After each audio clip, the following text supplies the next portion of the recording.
Surga itu Jangan tempat. tanya agama sebelah. Kamu kalau mau nanya Ya, sama saya, tanya iman Kristen. iya Oke? oke. Iya oke. Thank you Kak Agatha. Siap. Tuhan berkati. Konsepnya bagus. Thank you. Ya, sama-sama Bang. Jangan lupa Bang, Untuk pausnya dikirim penjelasannya. Bang. Hmm. Jangan lupa dikirim pausnya ya. Ah, ah, ah, ah. Dongeng, dongeng, dongeng. Lebih dongeng lagi kalau bercocok tanam.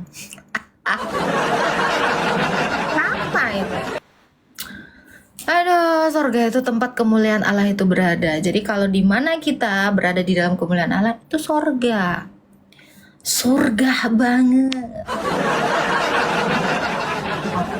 Sek ya. Dingin kali di sini. Aku nyalakan penghangat dulu. Oke. Ih, lucunya Corgi. Oh, sopan Kristen curiga. Islam sopan, Kristen curiga nggak tuh? Cair, cair. eh, eh, Kita naikkan lagi ya. Surga itu di mana? Di hatimu. Jadi bilang surga itu bukan tempat kok ngeyel.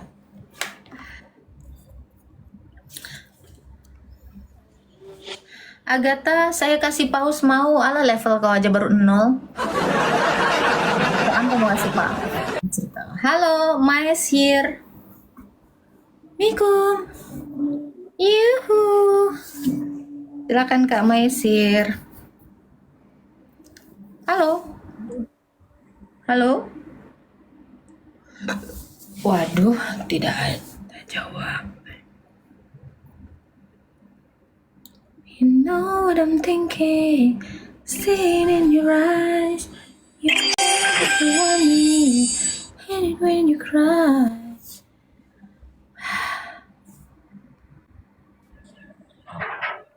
Halo, apa nih? Wan Haris. Halo, halo Wan Haris.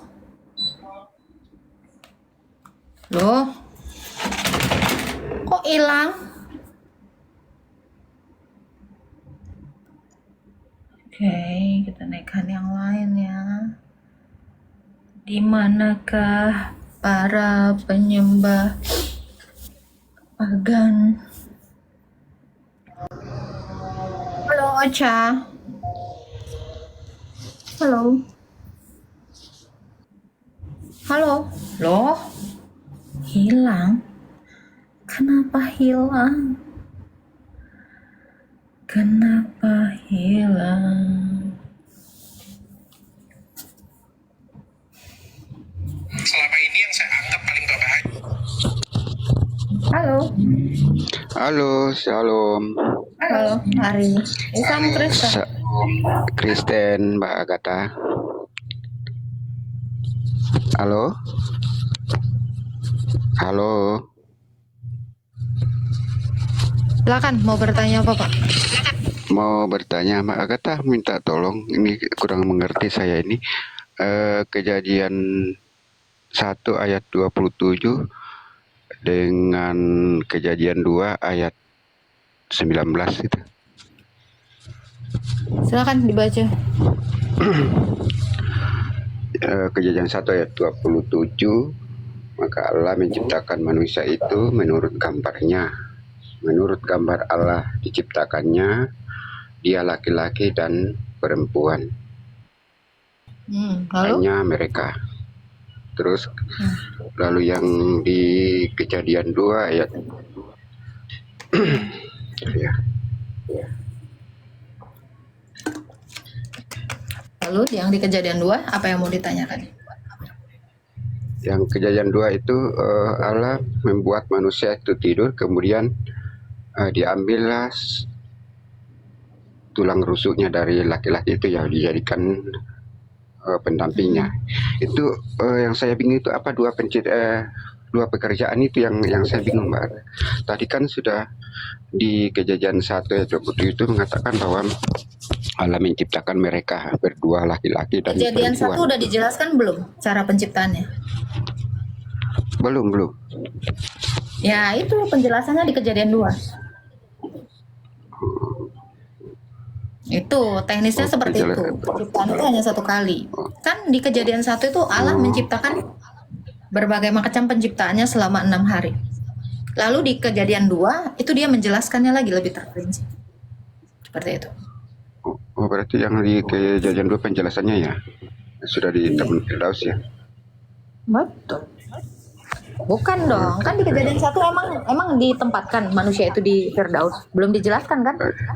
Belum. Nah, Jadi, jadi untuk mengetahui di manakah tempat manusia itu diciptakan ya di Kejadian 2 itu dijelaskan. Jadi secara poin-poinnya di Kejadian 1, Kejadian 2 itu penjelasan. oh gitu ya. Ya itu dari lama saya bingung, kupikir kayak semacam 2 pekerjaan gitu. Ternyata penjelasannya di Kejadian 2 ya. Ya, karena itu menceritakan dari bagaimana manusia itu dibentuk Allah, terus dari mana perempuan itu dibentuk, lalu jatuh ke dalam dosa. Nah itu kan di situ penjelasan. Betul tidak? Ya, gitu Pak. Ada lagi yang mau ditanyakan Pak Ari? Itu aja. Itu saja. Makasih banyak Mbak Agatha, sehat selalu ya. Amin. Tuhan berkati Pak. Oke, kita naikkan lagi yang lain ya. Sinyalku agak delay ya, rusak. Halo, Nes. Halo Kak. PN. Hah? Islam Kristen Bang. Halo, kejeda Bang. Halo. Ya, Islam atau Kristen Bang? Kristen Kak. Silakan, ada yang mau ditanyakan? Kak mau nanya, tokoh yang sebelum saya bertanya saya mau tanya dong, tokoh yang ditugaskan Tuhan melewati mimpi untuk memimpin pasukan itu siapa ya? Duh, aku mau nanya perihal tokoh tersebut. Tokoh yang mana? Tokoh Alkitab Kak, dia bermimpi didatangi Tuhan untuk memimpin sebuah pasukan. Nah, dia karena Itu di mana kalau mau Tokoh Bang, di mana? seorang tokoh Oh, Kak. di mana? dia di Alkitab dia kemarin pas lagi gereja saya dijelaskan itu. Nah, saya jadi muncul pertanyaan setelah mimpi itu. Dijelaskan di mana? Sebentar. Dijelaskan di mana? Ya apa ya, yang Daud kah? Oh. Aduh, aku lupa. Dia di mana tertulisnya loh? Oh, mungkin aku Pertanyaanmu lebih nggak jelas. dia itu cuman dikasih, kami nggak dikasih tahu itu di Alkitab mana, cuman pas lagi berkhotbah itu dia atau Apa mungkin yang mau saya lupa ya, Kak? jelaskan? Dasar Iya, pertanyaanmu nggak tahu iya. yang mana? Iya, ini mau saya jelaskan lebih rinci Kak. Mungkin teman-teman bisa dibantu, teman-teman siapa ya tokonya. Nah, ini dia didatangi siapa Tuhan ada lewat tokonya? mimpi. Dia didatangi Tuhan melalui mimpi untuk memimpin pasukan. Nah, dia karena ada keraguan atau apakah mimpi itu benar, dia meletakkan kertas ke dalam wadah, dibiarkannya 1 malam. Kalau misal itu tetap kering, maka mimpinya itu benar gitu kan, ada embun pagi itu Kak. Nah, kalau tetap kering maka mimpinya itu benar. Dia minta validasi dari Tuhan. Nah, yang mau saya tanyakan itu pada zaman dulu itu kayak gampang banget gitu Kak, minta validasi dari Tuhan. Dia itu benar-benar kertasnya itu nggak ada kena embun, nggak ada kena, yang wadahnya itu nggak basah dia kertasnya. Ah iya, Gideon ya, lagi bahas Gideon kemarin nggak? Nah, pada zaman itu kenapa Tuhan itu kayak lebih ke dia lebih aktif gitu, secara langsung memberikan buktinya gitu Kak. Dia itu nggak buat kertas itu basah, Pertanyaanmu apa sih? sementara Aku nggak ngerti. Aku nggak ngerti pertanyaanmu itu apa. pertanyaannya itu Kak, saya ingin bertanya, kenapa Tuhan itu pada saat sekarang itu nggak langsung gimana ya nyampeinnya? Aduh, maaf deh. Ah, kamu mau berharap kamu hidup di zaman Nabi gitu? Enggak, bukan enggak, kenapa ada perbedaan gitu? Campur tangan Tuhan itu Perbedaan yang apa? pada zaman Perbedaan apa? Perbedaan apa? perbedaan di mana campur tangan Tuhan itu pada zaman Gideon itu lah kayak Lo emang zaman sekarang seolah-olah Tuhan itu nggak langsung. campur tangan sama kau? Astaga Tuhan. Bukan gitu. Tuhan Aduh ada Tuhan, kan? maaf. Bukan gitu maksudnya enggak. Wah, parah. Bukan enggak. Nih, saya kasih Kenapa? tahu ya. Dengerin.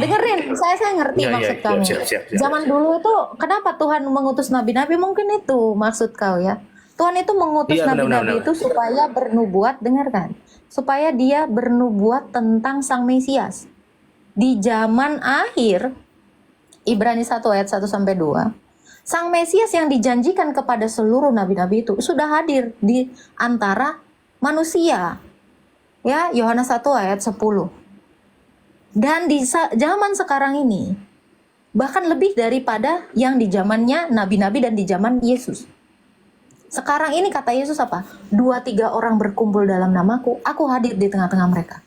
Di mana fase Allah itu tidak hadir langsung kepada manusia?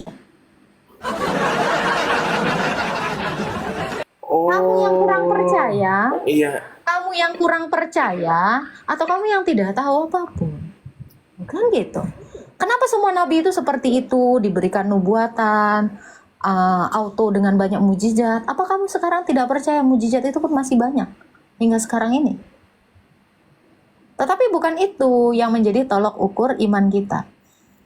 Kepercayaan kita orang Kristen akan Tuhan Yesus itu adalah kepercayaan kita akan keselamatan. Di zaman dulu, di zaman perjanjian lama atau di zaman nabi-nabi, itu baru bayang-bayang. Musa seperti itu, kisah hidupnya itu bayang-bayang dari Sang Kristus yang membawa manusia itu keluar dari perbudakan dosa. Musa membawa keluar dari perbudakan bangsa Mesir. Yunus itu masih bayang-bayang. Kenapa Yunus dengan kisahnya seperti itu diutus ke suatu kota namanya Niniwe dan dia di sana mati sama 3 hari di dalam perut ikan? Itu merupakan bayang-bayang dari Kristus yang benar-benar diutus ke dunia dan mati di dalam kuburan selama 3 hari. Semua nabi-nabi itu bernubuat tentang satu orang, yaitu Mesias yang dijanjikan Allah itu. Lalu ketika waktunya sudah genap, Galatia 4 ayat 4, firman itu mengambil kodrat manusia. Itulah yang kita kenal sebagai anak tunggal Allah, Yesus Kristus. Di situ dia sudah menyatakan, memperjelas semua nubuatan-nubuatan itu. Dan memberitahukannya, aku inilah Mesias yang dijanjikan untuk menyelamatkan manusia. Makanya arti nama Tuhan Yesus itu di dalam Matius 1 ayat 21-23, Yesus, anak laki-laki yang kau lahirkan itu, akan disebut Yesus karena dia akan menyelamatkan umatnya dari dosa. Hanya disebut dia Immanuel. Lalu pada zaman sekarang ini, bentar, dari Yesus itu, lalu dia mengutus rasul-rasul kan? Iya. Kristen kan kamu? Nah, Iya, dia mengutus Kristen. rasul-rasul. Rasul-rasul itu tidak ada mujizat kah? Banyak sekali mujizat. Sampai detik ini pun mujizat itu banyak. Ya, rasul-rasul itu menyatakan bahwa nubuatan itu sudah digenapi dan kami menyaksikannya. Itulah kesaksian para rasul. 1 Yohanes 1 ayat 1-4. Apa yang dilihat oleh rasul itu, apa yang disaksikan, apa yang diraba dengan tangannya, itu semua diberitakannya kepada kita, orang-orang yang mempercayai. Lalu janji Tuhan Yesus itu apa? 2-3 orang berkumpul dalam namaku, aku hadir di tengah-tengah mereka. Atau kamu kurang percaya akan perkataan Yesus demikian? Makanya kamu bilang, kok nggak kayak zaman dulu sih kak, gampang banget, gini banget. Iya. Berarti kamu yang tidak peka. Makanya jangan kebanyakan dosa. Maaf ya teman-teman, itu mungkin termasuk pertanyaan yang basic bagi kalian. Cuman aku karena kurang dekat, bahkan hanya sebatas gereja saja sih kak. Karena lingkungan Gak apa-apa. juga. Kita semua belajar. Gak apa-apa, kita semua belajar di sini. Masalahnya ada yang mau belajar, ada yang tidak kan. Nah, untuk orang-orang yang mau belajar, kita semua ini berasal dari hal yang tidak mengetahui apapun. Anggaplah kita ini masih seperti anak kecil yang baru belajar merangkak supaya berdiri. Masalahnya ada yang males, ada yang enggak kan. Nah, Bang Nes ini kebetulan mau tahu, ya bagus. Mulai dari sekarang cari tahu lah tentang iman. Kenali Tuhan Allah. Siap Kak. Ada lagi yang mau ditanya? Ada lagi Kak, untuk kemarin saya baru belakangan ini nih berlewatan nih apologet nih. Jadi saya kemarin berapa waktu yang lalu lewat apologet Elia. Nah kemarin di situ pembahasannya tentang pemberitaan kebenaran. Nah saya jadi muncul pertanyaan Kak nih. Bila seseorang ini saya contohnya misalkan di suatu daerah yang masih budayanya itu sangat kental, di mana budayanya itu yang kayak kanibalisme itu masih ada dan sekarang pun masih ada. Nah, misal ada orang di situ dia melakukan kanibalisme dan dia keluar dari daerah dia asalnya, dia ditangkap karena tidak sesuai dengan yang pada hukum di Indonesianya gitu kan misalnya. Nah, dia ini setelah dia melakukan itu pas umur masih remaja, belum mendengar berita kebenaran ini. Nah, misal dia di penjara seumur hidup, dia jadi mutlak sama sekali tidak mendengar pemberitaan kebenaran ini, Kak.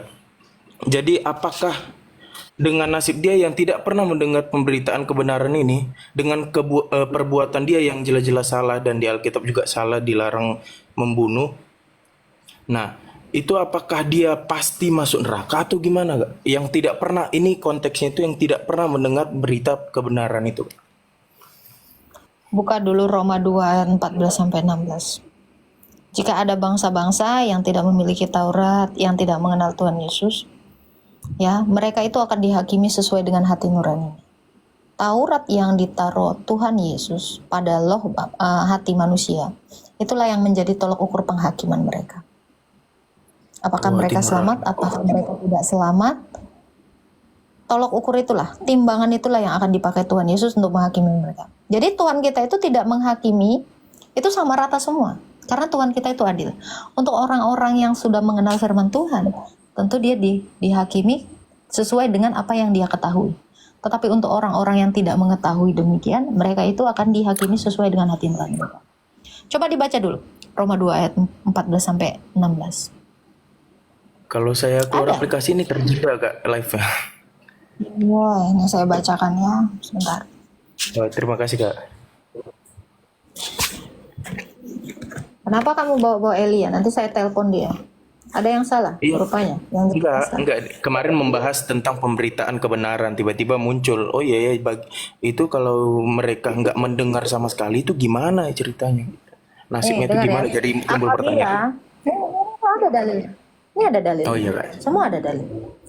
Roma 2 ayat 14-16. Apabila bangsa-bangsa lain tidak memiliki hukum Taurat oleh dorongan diri sendiri melakukan apa yang dituntut hukum Taurat, maka walaupun mereka tidak memiliki hukum Taurat, mereka menjadi hukum Taurat bagi diri mereka sendiri. Sebab dengan itu mereka menunjukkan bahwa isi hukum Taurat ada tertulis di dalam hati mereka. Dan suara hati mereka turut bersaksi, dan pikiran mereka saling menuduh atau saling membela. Hal itu akan nampak pada hari bila mana Allah sesuai dengan Injil yang kuberitakan akan menghakimi segala sesuatu yang tersembunyi di dalam hati manusia oleh Yesus Kristus. Jadi hati nurani mereka itu akan menuntutnya, pikiran mereka akan saling menuduh. Jadi timbangan yang dilakukan Tuhan Yesus dalam penghakiman setiap manusia itu berbeda-beda.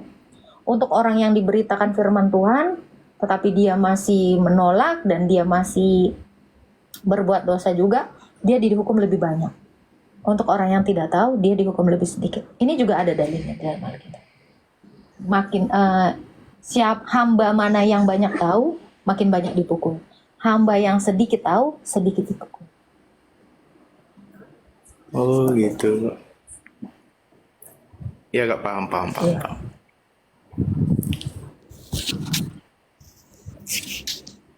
Sebenarnya aku ada pertanyaan Kak, tapi ini dari dulu ku pendam karena kalau bertanya ini pasti langsung dibully atau dikucilkan atau apa, karena ini pertanyaan yang mungkin dianggap orang sangat-sangat bodoh Kak. Silakan. Maaf ya teman-teman atas pertanyaan yang bodoh mungkin menurut kalian. Cuman ini karena ketidaktahuanku. Nah, ini bukan terkhusus ke Kristen sih Kak, ke semua agama tentang perbuatan baik dan jahat, surga dan neraka Kak.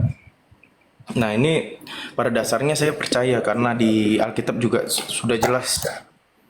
Nah, aku berharap bertanya ke Kak Agatha karena Kak Agatha sangat sangat bisa saya pedomani gitu karena kakak lumayan luas ilmu Alkitabnya. Apakah kakak bisa memberikan beberapa ayat gitu yang sesuai dengan pertanyaan saya ini? Nah, kalau misal Tuhan itu tahu masa depan kita itu bagaimana nantinya. Bahkan Adam dan Hawa aja dia tahu bahwa dia akan jatuh ke dalam dosa, makanya disediakan tempatnya. Benar begitu, Kak? Silakan. Pertanyaannya apa? Kalau Tuhan tahu, kenapa Tuhan membuat skenario sedemikian rupa? Kenapa Tuhan udah tahu nih manusia akan berbuat jahat dan dia tidak menyukainya? Kenapa Tuhan membuat skenario itu? Padahal Tuhan tahu itu sampai dia mati pun bagaimana keadaannya Tuhan tahu. Saya percaya itu. Nah, jadi timbul pertanyaan Kak, apakah Tuhan dalam kutip, maaf ya teman-teman, ini dalam kutipnya mungkin terlalu kasar untuk, apakah segabut itu gitu? Atau bagaimana itu Kak, tolong Kak? Iya, Di mana kayak kegabutan tuh? Tuhan Saya penasaran. enggak, itu kutip ya Kak, bukan menjatuhkan atau apa ya. Nggak apa-apa. Di mana Ya, maaf kegabutan? ya, disclaimer dulu teman-teman, karena ini pertanyaan yang ku pendam dari dulu. Kenapa Iya nggak apa-apa. itu Di mana kegabutan Tuhan? Tuhan itu Di kan mana udah gabutnya? tahu nih Tuhan itu udah tahu skenario kita sampai mati itu bagaimana nanti pada akhirnya. Kenapa Tuhan kayak Adam dan Hawa deh Kak, dia udah tahu skenario Adam dan Hawa itu bagaimana. Kenapa dijatuhkan ke dalam Oke. kenapa Ini skenario saya itu bikin kamu ngerti. Saya udah nangkap. Makasih Kak, makasih. Saya udah nangkap. Ini kita bikin supaya kamu mengerti kan. Kamu besok itu akan menampar seorang perempuan. Dan sekarang kamu tibalah harinya ini. Kamu menampar perempuan itu. Tuhan udah tahu itu. Kira-kira kenapa kamu menampar seorang perempuan padahal itu perbuatan salah? Kira-kira kenapa? Mungkin karena sifat daging itu Kak emosional atau apa? Bukan. Karena kamu yang memilih untuk melakukannya kan? Apa Tuhan yang memilihkannya untuk kau? Menampar seorang perempuan? Kamu memilihnya, kamu memilih untuk melakukannya atau tidak kan? Betul? Betul. Betul. Sekarang saya tanya satu lagi. Hari ini kamu makan nasi goreng. Sebenarnya bisa aja kamu makan burger. Kenapa kamu makan nasi goreng? Karena pilihan. Nah, Karena pilihan saya. itu. Oke, baik. Coba baca Kejadian 1 ayat 26. Kamu minta ayat kan? Baiklah Iya, kita menjadikan manusia ini menurut gambar dan rupa kita. Betul? Betul Kak. Diciptakannya manusia menurut gambarnya. Oke. Allah itu kasih nggak menurut kamu? Kasih ya.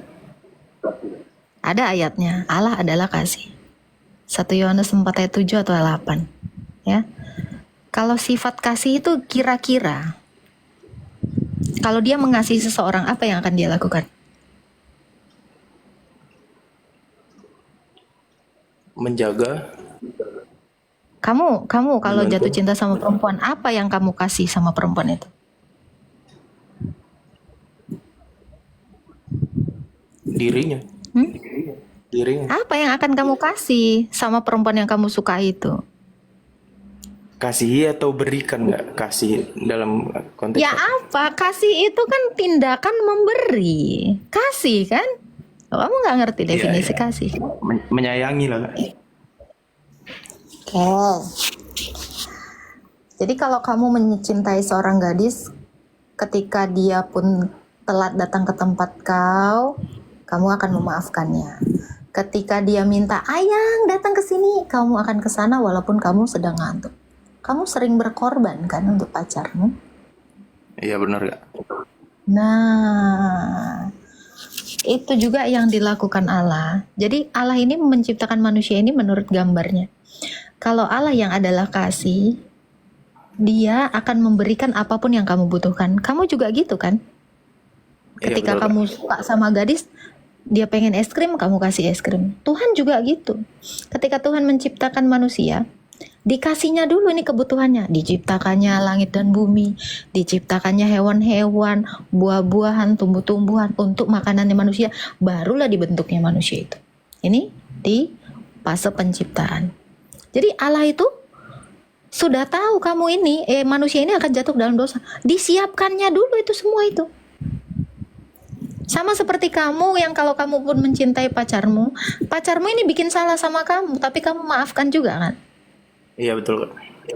Nah, ketika Adam dan Hawa yang udah dikasihinya ini, ya udah dikasih kekuasaan di dunia, dikasih otoritas, dikasih apapun untuk dia kebutuhannya, tapi manusia ini mengecewakan Allah gitu.